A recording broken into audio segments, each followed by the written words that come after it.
O tende a crescer de modo a ocupar todo o tempo disponível, enunciou também uma segunda lei, o trabalho tende a crescer de modo a ocupar todo o pessoal disponível.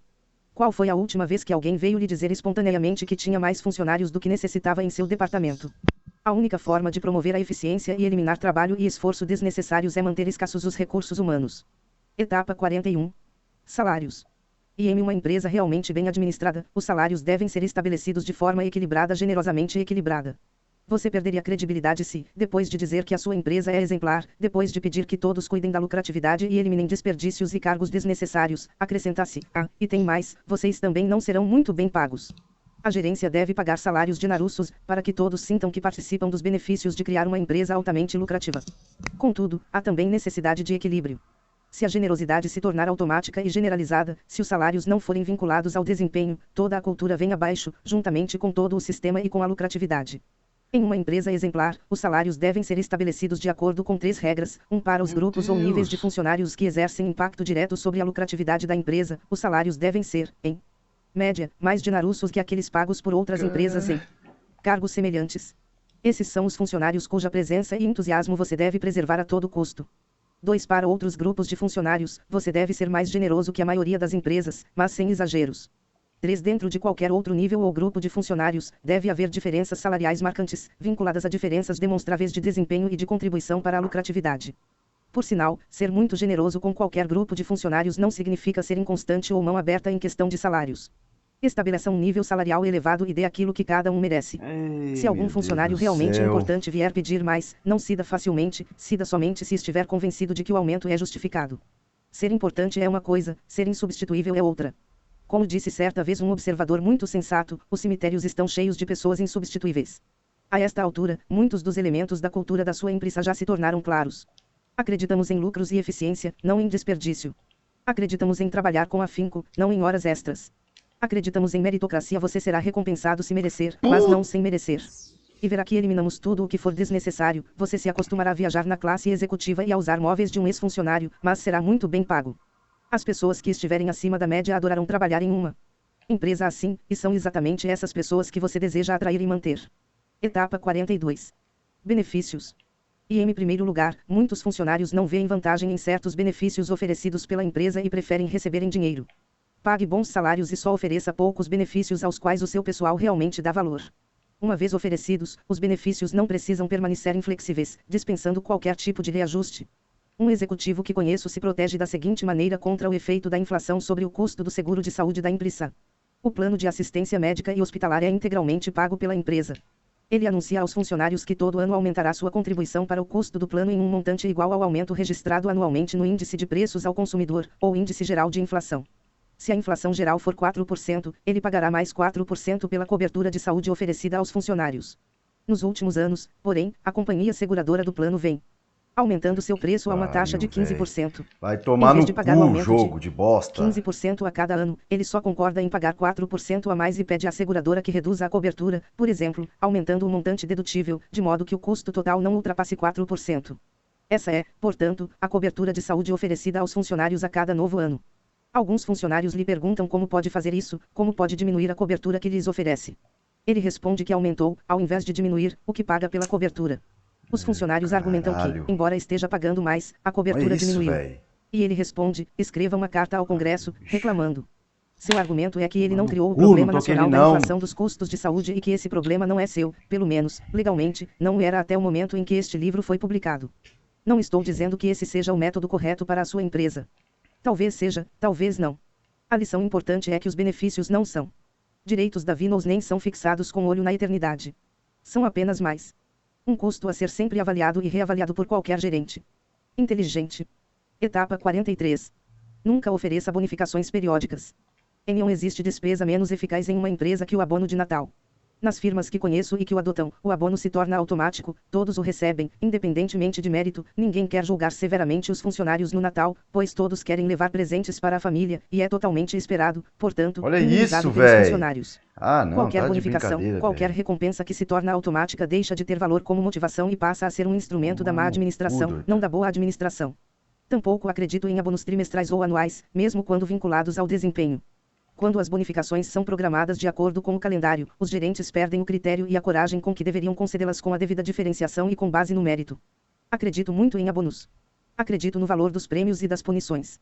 Mas as bonificações são mais eficazes quando concedidas caso a caso e a intervalos irregulares. Concedam abono sempre que for merecido e nunca, quando não merecido. O abono parecerá irregular no calendário, mas muito regular no sentido de motivação será recebido quando o desempenho ou o comportamento o justificar. Seus funcionários compreenderão a evidente relação entre desempenho e recompensa. Certos gerentes evitam esse método, que requer constante discernimento. Olha que mentira, velho! Quem merece um abono? Quem não o merece? Quanto devo dar? É muito mais fácil dar um abono de Natal automático. Qualquer gerente que não goste de exercer sua capacidade de julgamento está na profissão errada. Eu prefiro exercer critérios qualitativos quanto a quem merece o que, com base no desempenho, e acertar, isto é, ser justo, em 90% dos casos, a ter um sistema automático. Independentemente de critério e não sujeito a questionamento. É melhor estar mais ou menos certo do que 100% errado. Etapa 44. Um título não custa nada. Recebi o seguinte conselho de um dos meus mestres: se você não quer dar determinado aumento a alguém, dê um título ornamental. Geralmente causa o mesmo efeito e sai mais barato. Títulos não custam nada. Distribua-os generosamente. Etapa 45. Resumo: como motivar os funcionários. Resumindo, é assim que você pode motivar seus funcionários, item transformando sua empresa na melhor e mais lucrativa do ramo. Item comunicando claramente qual o desempenho e o comportamento desejados. Item recompensando-os de acordo com o que foi comunicado. Item fazendo com que as recompensas variem muito de um indivíduo para outro, com base em diferenças de desempenho. Item pagando-lhes muito bem, sempre que merecerem. Item finalmente, e ainda não falei o bastante sobre este assunto, fazendo o possível para treiná-los, não só de maneira explícita como expondo-os por meio do exemplo ao tipo de administração e lições de vida que você tem a oferecer. A mensagem é: ficando comigo, você aprenderá muita coisa e será bem recompensado. Em troca disso, peço que tente ser o melhor e ajude a empresa a atingir seus objetivos. Esse tipo de palavras e frases é bastante comum. Mas os gerentes e empresas que realmente agem assim são muito raros e são, inevitavelmente, os mais bem-sucedidos e os que geram maiores lucros. Etapa 46. Redução de pessoal, preventiva ou de emergência. Para que uma empresa rentável se mantenha assim, basta uma demissão ou outra. Para que uma empresa não rentável ou quase não rentável se torne muito rentável, pode ser necessário mais do que isso. Muitos gerentes, mesmo competentes, relutam em promover demissões em massa, outros, não. Você terá de decidir o que está disposto a fazer, mas deixo aqui uma observação. Quase toda organização burocrática pode se desfazer de um quarto do pessoal sem queda notável de produtividade. Muitas empresas poderiam eliminar de 33% a 50% do pessoal. Há dois motivos para isso. Em primeiro lugar, grande parte do trabalho executado é desnecessária, ao passo que o trabalho necessário é feito com ineficiência. Em segundo lugar, em quase toda a organização os 25% de funcionários que têm o pior desempenho simplesmente não são muito competentes e sua contribuição é de pouco peso. Isso também se aplica, pelo menos na mesma medida, ao setor público. Moro próximo a Washington depois de Cristo, e posso afirmar que uma visita a qualquer órgão ou departamento do governo deixaria qualquer um com o estômago embrulhado ao ver o que aquelas pessoas fazem com o dinheiro do contribuinte. Mas isto é assunto para outro livro. Estou plenamente convencido de que é possível eliminar um terço dos funcionários burocráticos de qualquer uma das maiores empresas da lista da Fortune, gerando com isso enorme economia e sem que haja qualquer perda de valor, seja para o cliente, seja para o balanço da companhia. Sei, porém, que muitos dos meus leitores veriam exagero nessa afirmação. Se concorda comigo, me telefone. Se achar isso radical demais, esqueça e continue a ler o livro. Etapa 47. Elimine todos os administradores e gerentes dispensáveis. Existem dois tipos de funcionários em qualquer organização: de um lado, os que executam tarefas produtivas, do outro, os encarregados de gerenciar ou administrar. O papel do empresário que visa a maximizar os lucros é eliminar mais que o possível essa segunda categoria. Recentemente, um amigo meu disse que pensou em me pedir emprego, mas desistirá. Depois de conhecer minha empresa, ele chegou à conclusão de que eu tinha pessoal de vendas, supervisors de clientes e trabalhadores, mas nenhum gerente verdadeiro, desses que apenas gerenciam a empresa. E ele queria ser gerente. Foi o maior elogio que alguém poderia ter feito à minha empresa. As melhores e mais rentáveis organizações sempre adotam responsabilidades gerenciais mais amplas e faixas de controle mais gerais, maior número de setores subordinados a um mesmo gerente. Compreendem instintivamente que otimizar a eficiência significa reduzir ao mínimo o custo de gerentes que não contribuem diretamente para a satisfação dos clientes ou para a lucratividade da empresa. Para cada linha de produtos, as melhores firmas empregam 1, 2 ou 3 gerentes excelentes, instintivamente voltados para a lucratividade, cujas responsabilidades empresariais são muito gerais e vagamente definidas, e muito pouca hierarquia ou burocracia. É claro que prefiro um gerente competente, voltado para a lucratividade, a 10 administradores burocratas. Um cliente meu me ensinou uma regra muito útil para qualquer empresa que deseje reduzir o número de gerentes. Todo gerente deve ser o encarregado direto de um dos setores a ele subordinados. Caralho. Se é vice-presidente da divisão europeia, deve ter também a responsabilidade direta pelas vendas em um dos países da Europa ser, por exemplo, gerente nacional para a França. Se é um executivo-chefe comandando vários vice-presidentes funcionais, vendas, produção, engenharia, etc., deve ser também o encarregado direto de uma dessas funções. Em outras palavras, em vez de contratar ou promover alguém para o cargo de vice-presidente da divisão europeia, simplesmente faça com que o seu melhor gerente nacional acumule o cargo de vice-presidente da divisão. A finalidade é eliminar ao máximo possível os gerentes profissionais. Bastam uns poucos gerentes competentes. Todos os outros devem executar alguma função além de gerenciar. Isso não só reduz custos, como também transmite certo dinamismo pragmático à organização, uma vez que os funcionários passam a ser chefiados por gerentes que sabem do que estão falando, gerentes que estão em contato com o mercado, e não por gerentes que conhecem apenas os miras processos administrativos da empresa. Etapa 48. Seja mais rigoroso com as funções internas.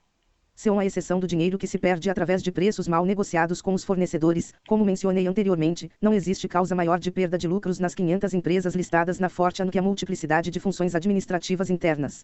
Na esmagadora maioria dessas empresas, existem muito mais funcionários que o necessário tratando de problemas jurídicos, recursos humanos, contabilidade, finanças, informações gerenciais, MS, e, como já vimos, nos setores técnicos como P&D e engenharia.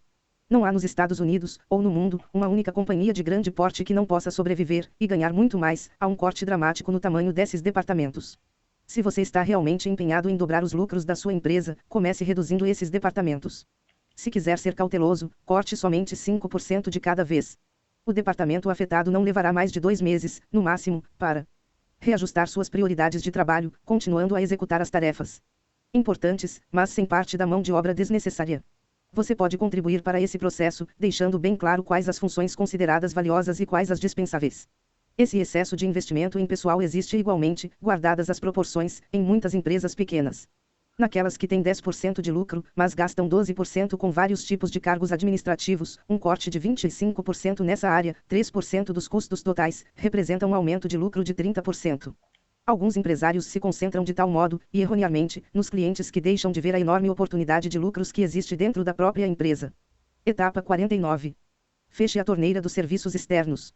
Quando há um corte de pessoal na maioria das grandes empresas, ocorre um súbito e considerável aumento do uso de consultores, mão de obra temporária e serviços externos. Muitas vezes se trata das mesmas funções que você acabou de eliminar e que agora tem de readmitir a um preço 3 vezes maior do que pagava aos ex-funcionários. Qualquer boa organização deve manter severo controle sobre a contratação de pessoal de fora. Há ocasiões em que a contratação é justificada, mas, em minha experiência, pelo menos metade desses serviços externos é desnecessária e representa desperdício de dinheiro. O que você deve comunicar a todos os setores da sua organização é que, quando diz que eles terão 16 funcionários, quer dizer exatamente isso, e não 16 funcionários além de 2 temporários, 3 consultores e 2 fornecedores de serviços externos.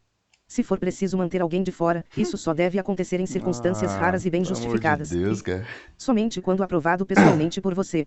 Um meio de verificar se a contratação de um consultor é justificada é perguntar: o que ele faz contribui realmente para os resultados da empresa ou não passa de um confidente e aliado político de alguém do ramo, servindo aos interesses dessa pessoa e não aos interesses da sua empresa. Muitas vezes esta segunda hipótese é verdadeira, você só deve permitir a contratação de consultores na primeira hipótese. Etapa 50. Mude os hábitos do dia a dia da sua organização. Existem vários outros meios qualitativos de mudar os hábitos diários da sua organização, como veremos nesta e nas etapas subsequentes. Todos são meios de reduzir custos, além de contribuírem para criar uma cultura ativa e dinâmica, voltada para a lucratividade, uma cultura que vê com maus olhos a burocracia e o protocolo. Um deles é evitar a digitação. Exato, foi o que eu disse, evitar a digitação. Sempre que possível, os memos e as anotações devem ser escritos à mão. Quem diz que um gerente que trabalha no 3º andar só pode se comunicar com outro no 5º andar se a sua secretária digitar o que ele pensa? O ato de escrever à mão resulta em memos mais curtos e diretos, o que é uma vantagem, e economia de secretárias, bem como de equipamento e suprimentos de escritório. Há anos, proibimos em nossa empresa a digitação de praticamente todos os memorandos. Na época houveria economia alguma, pois as secretárias continuariam onde estavam e poderiam perfeitamente usar o computador. Tempos depois, temos somente metade das secretárias que tínhamos. Fomos gradualmente cortando e consolidando o grupo de secretárias à medida que as tarefas desnecessárias eram eliminadas.